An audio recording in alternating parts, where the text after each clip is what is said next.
Good morning, good afternoon, good evening, wherever you are in the world. Welcome to FPL Don't Panic, where, despite my best efforts to sabotage myself, I've come away unscathed.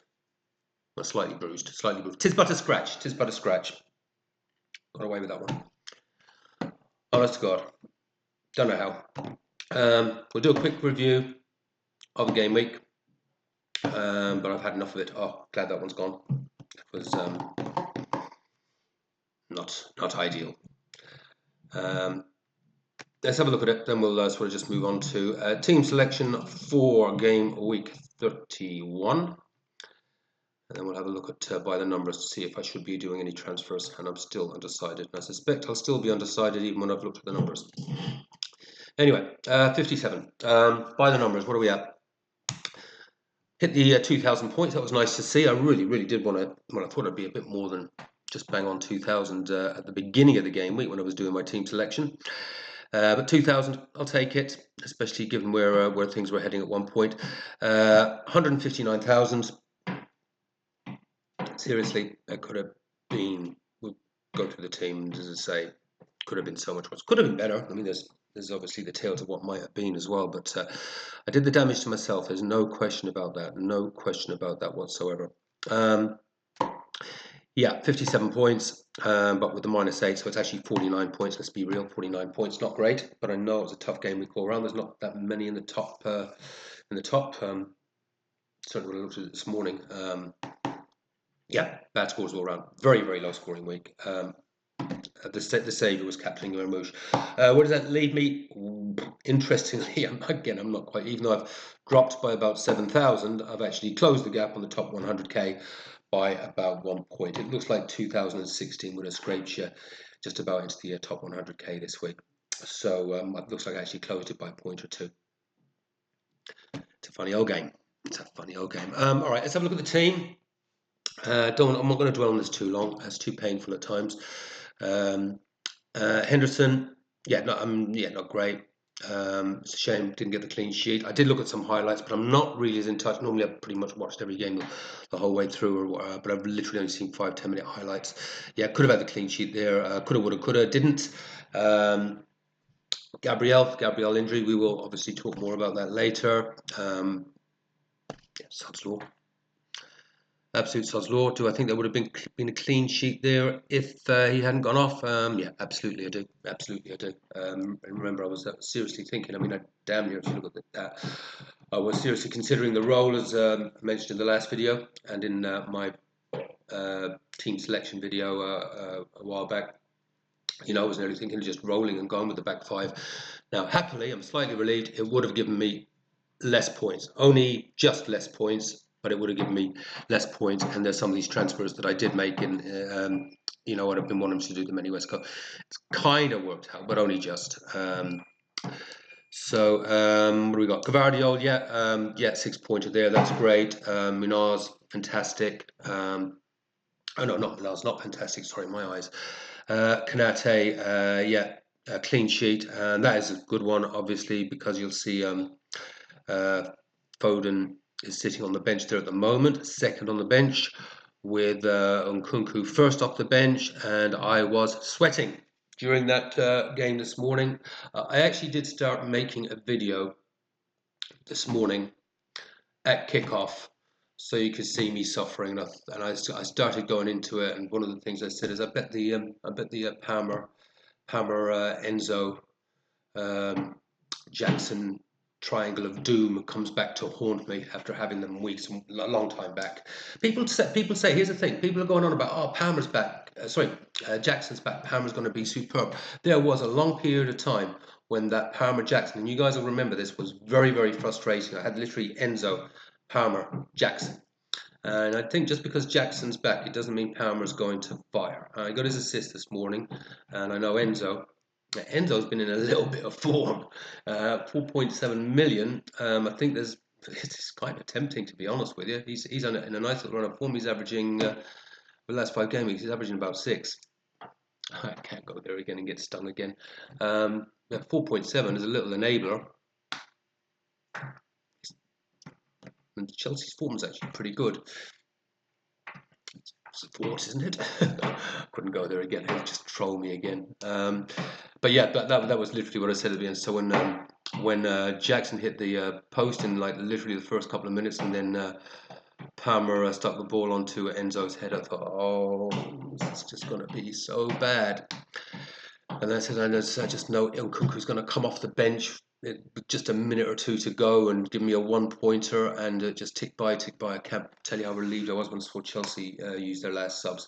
As I say, I have had some outrageous luck considering some of the stupid mistakes I made. I mean, that, Foden coming in, like the just waking up at 3 in the morning and just clicking on it. If I had just not turned on my phone and put on, I think it was FPL Mate or someone, and I just missed it, and Cliver had just gone out, and Cliver would have come out, could have,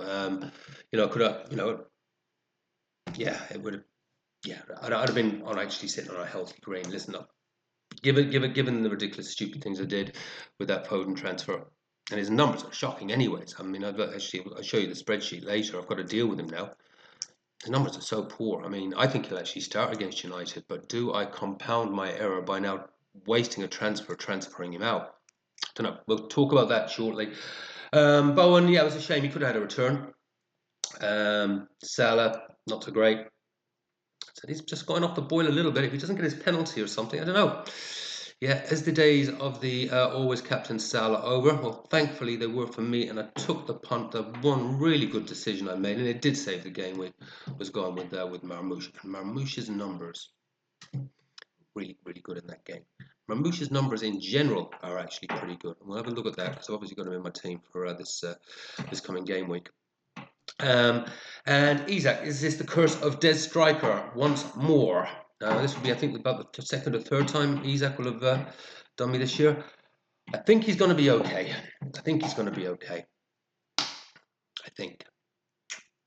Be a real. I tell you, this is just, yeah, won't be good. I think pretty much all of us have got him now, haven't we? Yeah, won't be good for any of us. So Isaac, Jose's on the bench. Don't mind seeing those bench points there. I don't think too many people own him, and he's going to be an important player in my. Well, he's actually a contender for this coming game week. In truth, his averages are pretty comparable to Henderson. Both of them are actually doing reasonably well, despite Henderson blanking this week. Yeah, and Nkunku, yeah, that we know was an error from weeks and weeks and weeks back. Now Jackson's back. Jackson did start. Nkunku didn't come out at all. Does that mean Nkunku does start? Does that mean Nkunku does actually start this weekend? Because remember, Chelsea do have this weird thing with having their midweek team and their weekend team. And they've still got European matches. They haven't they? Yeah, they're in that fiddly diddly cup. I think Nkunku probably starts. I think both Nkunku and Foden probably start this coming game week. Doesn't mean that one of them is not going to have to leave. Then Milenkovic there with his clean sheet. Why do I bench Milenkovic? His numbers are outrageous, absolutely outrageous. He's definitely playing this week. We'll have a look at that the lineup in a second, then we'll have a look at it by the numbers. But yeah, listen, I'm just glad to say goodbye to that game week. It was highly stressful. As soon as I'd made that Foden transfer before deadline, I've just been on tenterhooks all weekend. I thought I was going to end up 250, 300,000. Look at the good luck I've had. Obviously obviously I made the mistakes. The two hits, both the hits. Mateta looked good, by the way. I have to say, I watched the highlights. I was a bit worried, as that face match. He could have easily, and this again is, I suppose, those sales. A couple of superb saves. What a shot! Hit the crossbar, came down, didn't go just a foot outside the line. Man, he could have had a hat trick. He could have mega hauled. He could have absolutely mega hauled.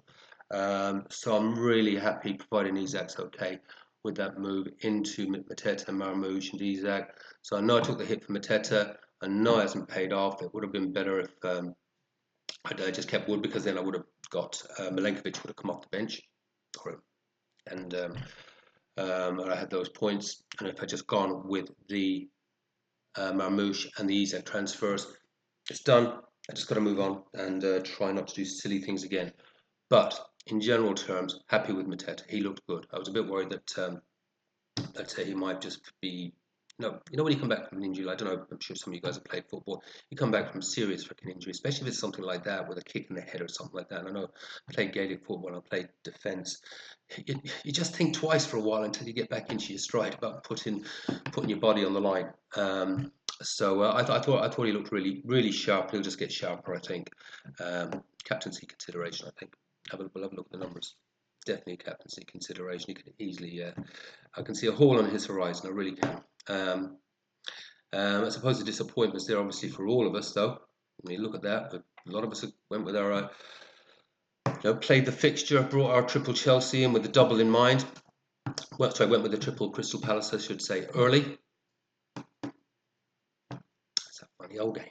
I'm saying this, keep repeating that, but seriously, what a weird game week. What a weird game week. All right, goodbye to that one. Goodbye to that one. And hello, game week 31. We'll have a look at the lineup. And we'll have a look at the numbers. Right, this is how I'm going to line up at the moment. We'll just to give you a graphic, and then we'll actually just look at the spreadsheet. So, yeah, clearly, let me just bring this up on this one. Makes it easier for me to read. Okay, that team as a whole, I don't think looks too bad. The fixture's not great for anyone this week. If you look around, you look at the fixtures in general. The fixture's great. I mean, here's the thing: what a great fixture list that looked like this week, game week 30. With honestly, 70 points easy, you'd have thought. Maybe a bit of luck with a big captain's haul and Salah coming in, and a few other players doing okay. You sort of maybe the 80s and 90s. Nah, three blanking Palace players certainly can help. However, I don't mind that lineup at all, providing Isak is okay. Some benching headaches, I guess, with regards to Gavardio, but when I've got it's going to be tough enough. It's going to be a tough enough watch for me with the City playing United, anyways. Without, I hate the way this game compromises you. I really do. So almost happy for a City to blank, even though it'll hurt me. But on the side, it does. It freaking compromises your emotions. I don't care what anyone says. But I will always be hoping for United first, FPL second. But United, back to their old tricks, looking pretty toothless. Massive amount of shots against Forest. Massive amount, but doing this thing that they do. Back to their bad old ways before that, because they were getting a little bit of a run. Look, it's starting to look a little bit better. And it's like going back 3 or 4 games back where they just seem to be taking aimless shots from 30 or 40 yards out and just not able to create those clear-cut chances. Getting City, though, I do fancy United will score. We're usually up for that. Best score for me, 5-3 United. With Foden and Marmoush getting a brace seat. If Foden makes it, still have to think about that. I think he might. I don't know. Thinking about it, giving it a lot of thought. But yeah, and I think Mbeumo and Bowen, I really fancy them at the moment. I really do fancy them in these 2 fixtures. I thought Bowen's looking good at the moment. I think his numbers are also pretty good. I mean, let's get rid of this. That's how I'm lining up at the moment.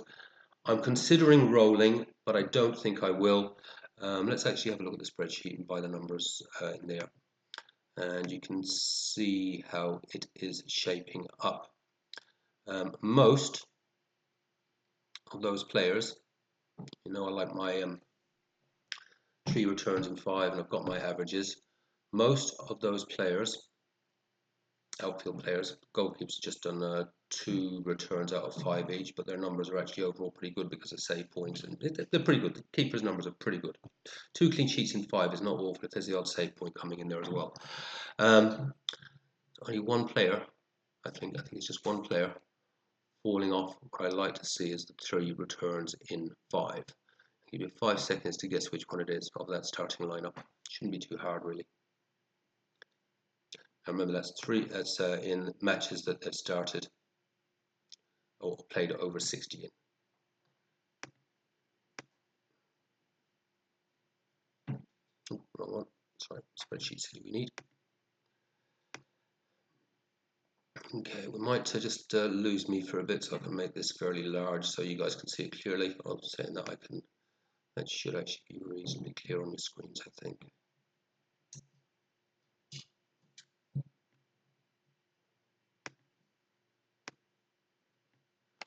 Let's bring it up here on mine. Yeah, here he is, Foden. Just an average of 3.4. But in general, that starting 11 doesn't look too bad, showing an average of 66.4 in the last 5 game weeks that they've all played over 60 in, and most of those matches have been played in the last 5. Foden isn't, because he's obviously not been having the minutes, and it just shows you why maybe he hasn't been getting the minutes recently. I think he probably will start against United. He's got a reasonably decent record against us. I think De Bruyne will be protected a little bit. I don't think I think De Bruyne will be protected a little bit, so I suspect he'll start. The question is, do I want to start him? And I don't know the answer to that question. But in general, if you look through that, I'm sort of, the fixtures, they're not bad really. They're not bad. They're not, they're not like, it's not full of like Ipswiches and Southamptons like we like to see. But as is proven with Palace, does that always mean you're gonna, you know, you'd have expected 15, 20 points at least out of that Palace trio, wouldn't you? And I bet you that between the three of them, they'll get 15 to 20 points in this game week. Um, but yeah, I've got a choice to make, I guess, between Henderson and Sa. Their averages are pretty much the same. They're both on really good fixtures, with Henderson with Brighton at home and Sa with Ipswich away. Going to lean towards Henderson. I don't like to chop and change the keepers too much, because I think what ends up happening, unless it's absolutely really bad fixtures, you miss the points. You don't quite know where the points are going to come. You just know they're going to get a return, every second or third game. And if you chop and change, sod's law is that you leave the points on the bench. So I'm just gonna stick with Henderson. And as I say, it's a pretty decent fixture, I think. And Brighton had a shocker at the weekend. They lost 3-0 at home, just going by memory.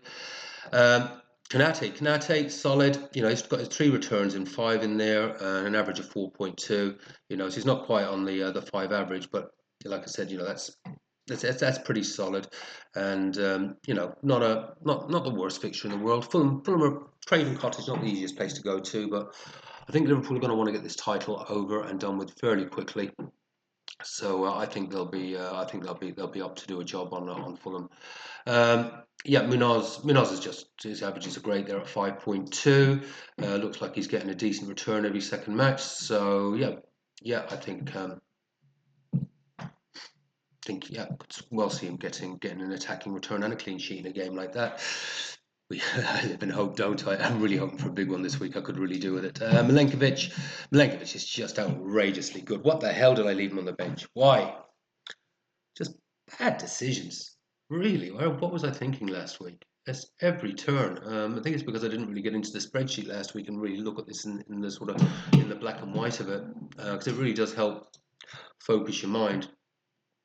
Bowen's average is not bad, and based on his pattern there, he's forming, he's due a return. Do you think West Ham will potentially get a goal or two in this match?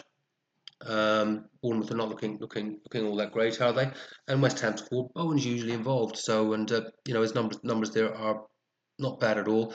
And Mbumo is starting to find a little bit of form, averaging 7 points. So that's pretty good. Well, he's returned in 4 and 5.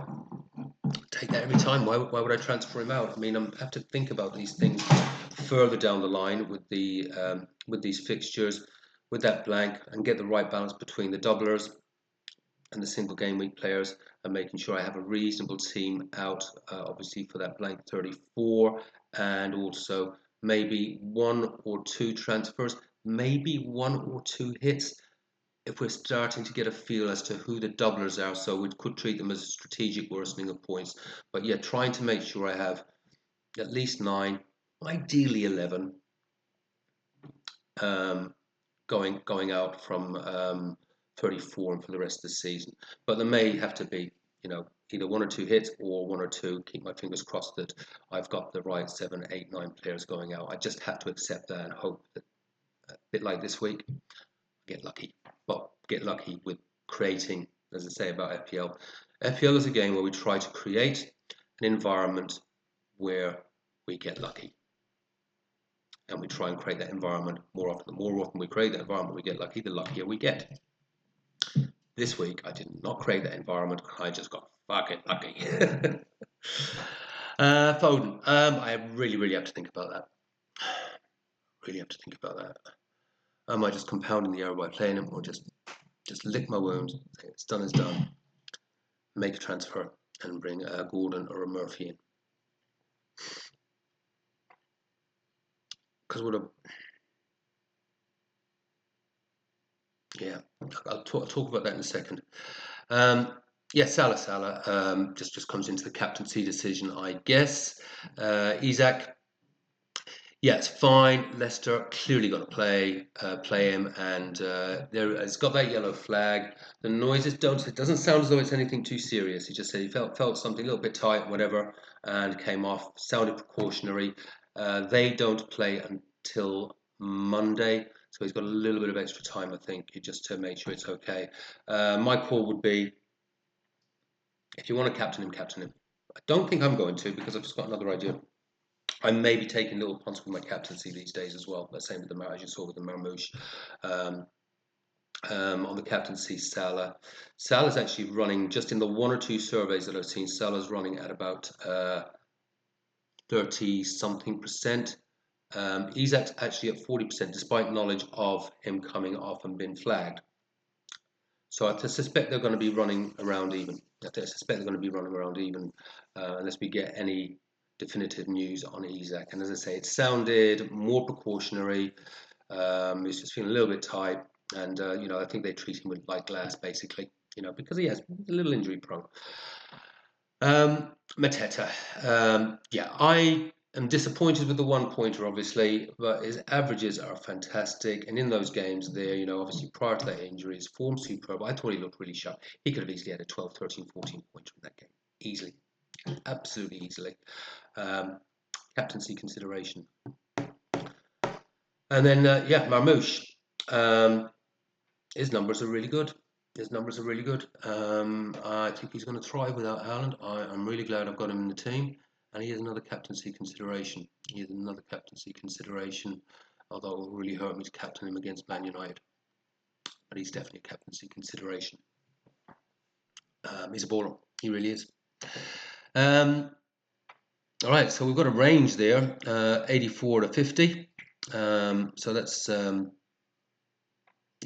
decent high ceiling, without captaincy. For the anything that can happen will happen factor. And God knows everything happened this week. But 84, high ceiling. Not too low a floor. I'm glad to see that floor creeping up, 50. Yeah, so it's an average of 66, not quite up to the 70 yet on the average, but at least it is creeping up. The average is creeping up as I'm sort of just tweaking the team, even if some of those tweaks were ill thought. Well, Foden would have brought my numbers down. And a prediction median 67. So 66, 67 without captaincy. Fingers crossed I have a clean game week and should be, plus 70, but we'll see. I mean, look at last week. Who would have? Yeah. Right. Okay. So benching decisions. I really tempted to bring Gvardiol in, but I think United will get a goal. The question is, we're not seeing the rampaging Gvardiol at the moment while he's playing at centre back. So I think I'm just going to go by the numbers, and that will be the team. My big question is, do I do a transfer? If I bring in a transfer, realistically, it has to be a Newcastle player to attack that Leicester fixture. And but the thing is, it's a midfielder, and I am playing.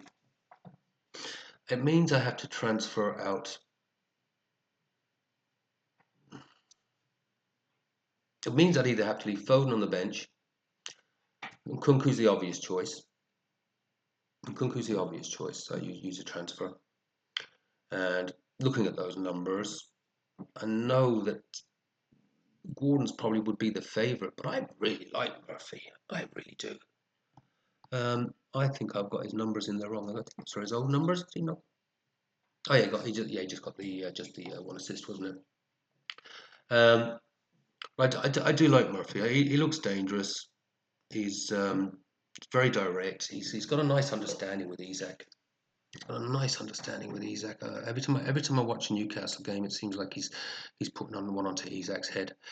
I know Gordon, in theory, should be back, but is he a definitive starter? So if I make a transfer, it's going to be Murphy. But for who?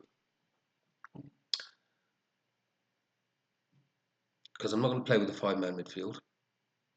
It means that I think it probably would be Nkunku. And I do think Nkunku probably starts this game week. And it would mean leaving Foden on the bench. And that's great because sorry, but I am part of this. Just one less player that I had to sort of kind of hope scores, but against Man United.